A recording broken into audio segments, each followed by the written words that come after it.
I see you tweeted, normals standing around here staring at each other. Are you going to leave? You first. Which place? I don't know. Come on. This place sucks. Let's go already. I'm waiting for everyone else, but we're all still here. So, I know. Let's just pick a place.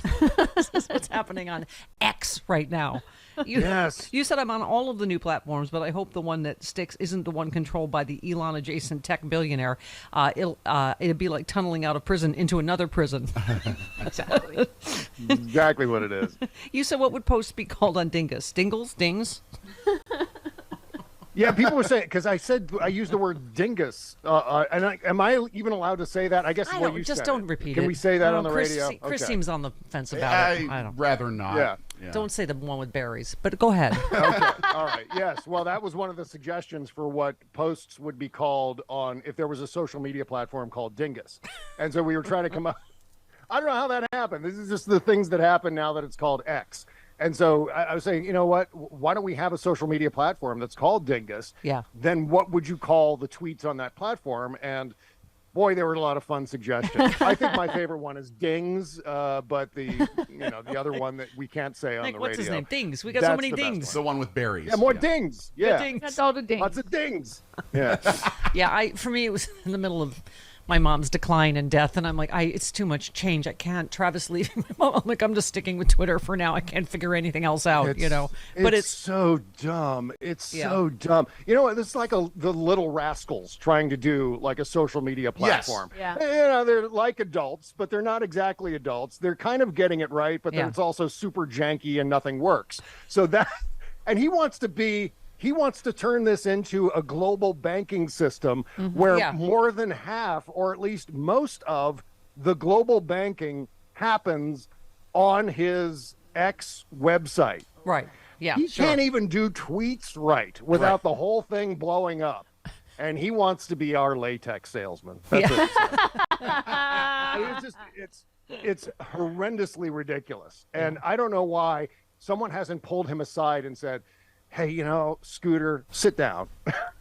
Sit down, step away from the ideas, go blow up some rockets and some electric cars, and let us deal with the social media thing. Yeah. And so I've had this conversation with many, many people trying to determine why Elon Musk is doing all these things. And there's a number of different options along those lines. One, I talked to Mary Trump, and Mary Trump was saying, oh my God, it's because he wants to just destroy Twitter. And Kimberly agrees with her. Yeah. I believe that what Elon Musk is doing is much more nefarious. I think the coincidence of him taking over Twitter at about the same time that Donald Trump announced his run for president, again, is not just coincidence. I think there's something to that. Yeah. I think Twitter is being set up, or whatever the hell it's called now, is being set up for just this avalanche of Russian disinformation and pro-Trump agitprop. Yeah. It's going to flood the website between now and Election Day. Speaking of which, this is why I'm wearing my I Stand With Ukraine t-shirt today. Not only is Malcolm Nance on, but also the worst thing about this Trump era, damn you, I agree with Sean Hannity. I know. Yes. Oh my God. Did you see this? This RFK? Oh my God. Oh God. I can't believe I'm reading this transcript going, oh my God, what has happened? I'm sure Carlos Rocky has some thoughts on I'm this sure as he does. well. But yes, Robert F. Kennedy Jr. once again blamed the United States for Russia's invasion of Ukraine, this time in front of a Fox News studio audience that cheered his remarks. Yep. I mean, everybody at the streams are crossing. Kennedy has said NATO's expansion after the Cold War prompted Russia to become increasingly defensive and ultimately hostile. Really? And launch an unprovoked terrorist attack on Ukraine? Really? Oh my God! So he has urged Biden to broker a peace deal. Obviously, Hannity. Oh my God. Hannity said, "So to appease Putin, who I think is evil, they've already given up Crimea. It was annexed. So what? They have to give up the Donbass area." Kennedy said, "Well, Ukraine, because of our pushing Ukraine into the war on 2 occasions." Hannity said, "We pushed them into it, or did Putin invade?" I'm like, "Oh my God! Don't make me love Sean Hannity, please." And he said, Kennedy said, "We don't want peace. We want war with Russia." A substantial portion of the audience cheered at that point, and Hannity said, "Why are you blaming America's role in this?" Oh my God, what has happened? All the streams have crossed. Yeah. Next, you're going to hear RFK Jr. blame Ukraine for its short miniskirt and red lipstick. Yeah. Like, it's like victim blaming. I love this.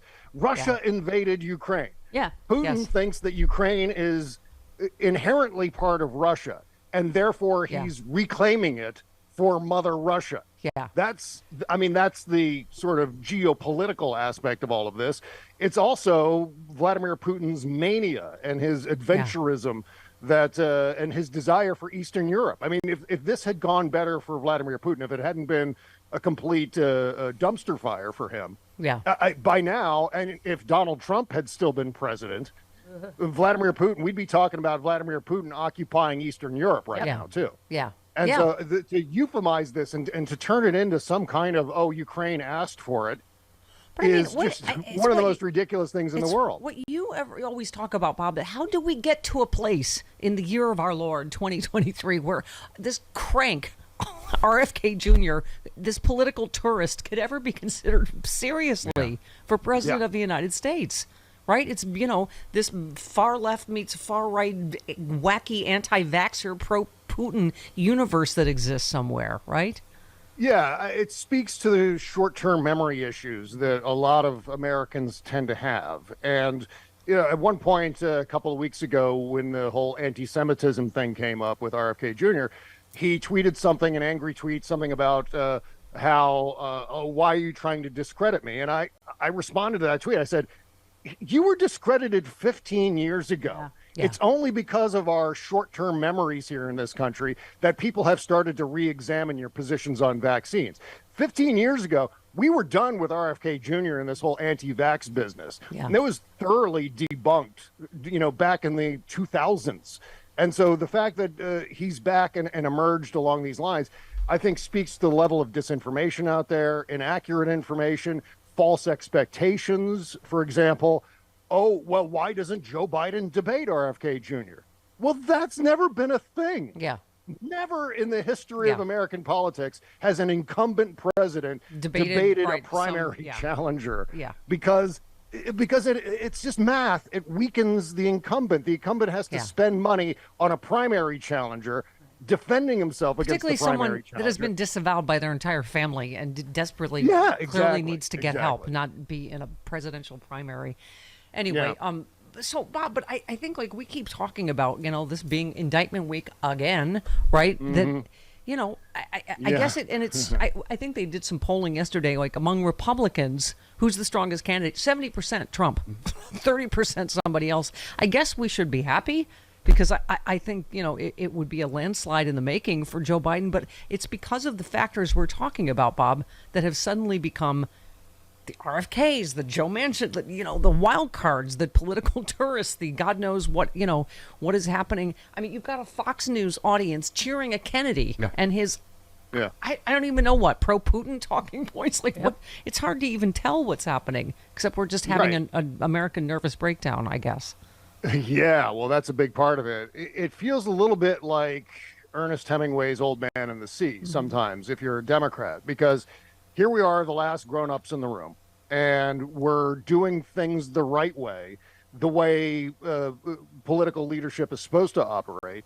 And at the same time, every time there's a big election right around the corner, which seems to be all the time, there are all these things that are taking chunks out of the chances for the grown-ups to actually win again and to expand majorities, which we desperately need to do because democracy is at stake. Yeah, and you can We're see not just the replay. talking about, you can see the replay that, of course, Putin would help RFK Jr. just like he tried to help Bernie, because the whole point is to divide the Democratic Party and make it easier for Trump to get in. I mean, Well, this is when I get down to my least popular opinion in the world, and it's actually not very popular with me either. And that opinion is shut down the internet. Oh my God, we wouldn't be in this place if it wasn't for the internet. The internet is actually, obviously there are lots of benefits, and this is semi-tongue-in-cheek, but the fact of the matter is the reason we're here, the reason there is so much disinformation, the reason why we're talking about whether Donald Trump should be president is largely because of the internet and our inability to digest information, this avalanche of information that we face every day.